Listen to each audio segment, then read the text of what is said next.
Welcome back to Fit to be Read. Welcome back to part 2 of my review of the Portalist 13 science fiction classics everyone should read list.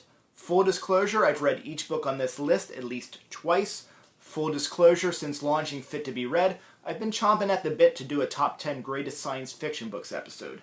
I'm resisting the temptation because I know a few of my top 5s are titles I haven't read in 20 years, and to do it justice, I need to get through some rereads. Just this week, I expect to finish my 11th reading of Dune. That sentence alone should be a clue that Dune might be in the top 10. Dune was also the last book mentioned in my previous episode, listing the first half of the Portalist's 13 classic science fiction books everyone should read. I'm basically using this list as an excuse to do a small batch review of fantastic science fiction, and because I think these are books you'll like to hear about. It's not my personal top 10, but these are 13 important classics. I'm not necessarily a fan of the word should, but you really can't go wrong with any of these titles, and I do agree with the premise that all of these are strong recommends. To quickly review, the first 7 titles mentioned in my last episode, which you can find on my channel, were Kindred by Octavia Butler, Dahlgren by Samuel R. Delany, Mary Shelley's Frankenstein, 20,000 Leagues Under the Sea by Jules Verne, H.G. Wells' The Time Machine, and of course Dune by Frank Herbert. Continuing the list, my next entry is Ender's Game by ridiculously anti-gay author Orson Scott Card. As brilliant as the Ender's Game and Shadow series are, I can't avoid calling Card out on his homophobia when mentioning his work. Ender's Game is an amazing story and an incredible series. It follows Ender Wiggin, a brilliant child prodigy exploited by the military to try to defeat an overwhelming alien threat known as the Buggers. Most thrilling in the original story is the time Ender spends at battle school with the other recruited and tested child geniuses, especially the instances where Ender's brilliance as a strategist are on full display. He's Kobayashi Maruing all over the place.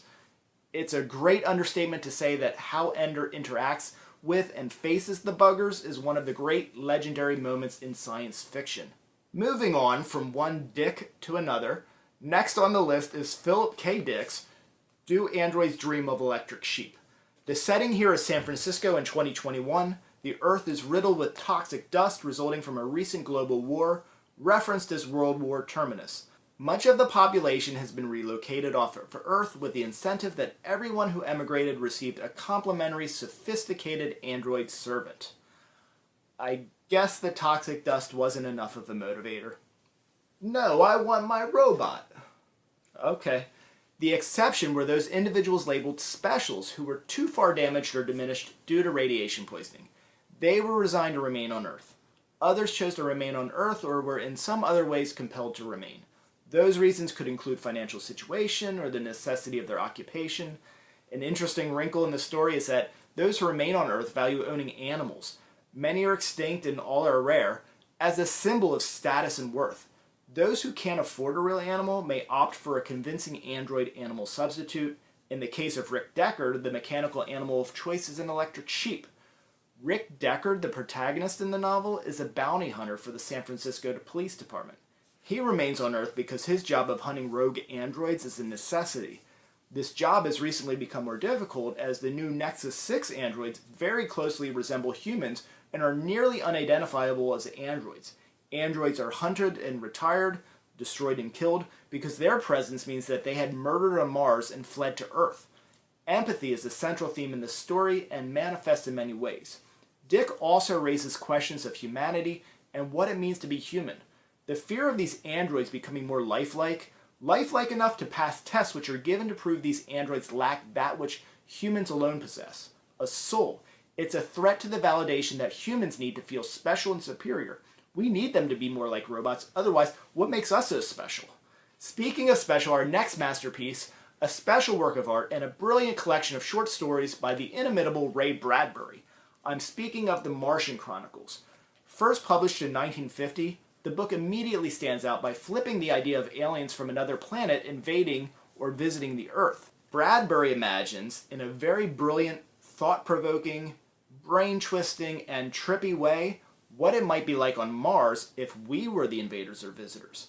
The should-read element of this book, which includes that idea, is the skill Bradbury has for making us imagine what it's like to question reality, or how we might try to prove what we believe is real to someone who believes we are deluded. As is a given with any Bradbury story, the writing is beautiful and poetic.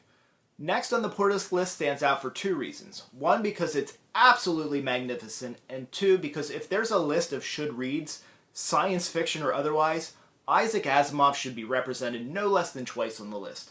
Neglecting Foundation, Portalist went with I, Robot. I, Robot is... Timeout. If you've read I, Robot, drop down to the comment section, hit the subscribe button on your way, and finish that sentence. I, Robot is... If you haven't read it, maybe just tell me who your favorite authors are. This masterpiece is Asimov's trend-setting, foundational, most well-done introduction of non-humans as characters in science fiction. This is the greatest representation in history of robots in literature. Okay, Portalist, you got me. This is a should-read. I, Robot is a collection of Asimov's short stories stitched together with a framing narrative that gives us descriptions of robots and their positronic brains and introduces us to the three laws of robotics and the larger idea of ethical considerations of artificial intelligence in both literature and philosophy. This book, published in 1950, also initiates one of the greatest series in the history of science fiction, Asimov's Robot series. Next up, published a year earlier in 1949, is George Orwell's dystopian classic, 1984. The main character in this story is Winston Smith. It's through Winston's everyday life we're introduced to the dystopian world Orwell's created. It doesn't take long to realize we're looking at a nightmare world. Everything you say or think is monitored and scrutinized. Even your unconscious body language can betray you. You must think, act, and feel as the totalitarian ruling party, Ingsoc, expects. Ingsoc is a word derived from combining English and socialism. It's the ruling totalitarian party of Oceania, led by Big Brother. Winston works in the Ministry of Truth, and for the most part, his job is the mutability of the past. He is expected to alter records that conflict with the party ideals, or to further propaganda of the party. The party uses this mutability of the past and other principles to oppress the population. The party manipulates history, facts, and even thought. Sex and individuality are oppressed and regulated. Thought crime is the worst of all offenses. Orwell, through the totality of Winston's story, is warning us of the dangers of government surveillance, unchecked propaganda, and limits on freedom and expression. Rounding out the list, we have Brave New World by Aldous Huxley. This book is Huxley's fantasy or prediction of how the world might look in the future. In this imagined dystopia, the world values consumption, social stability, and contentment over all else. Humans are grown in labs and hatcheries, and they're conditioned to think and act in certain ways, generally emotionless, and are bred into castes. Individuality doesn't exist. Everyone belongs to everyone else. Early in the story, we follow Bernard Marx, an alpha, and he's one of the few who's not quite content with this stay-in-your-lane society. He travels with his love interest Lenina to a savage reservation where they witness a more base or uncivilized way of living. They meet John the Savage at this reservation and invite him to experience their brave new world.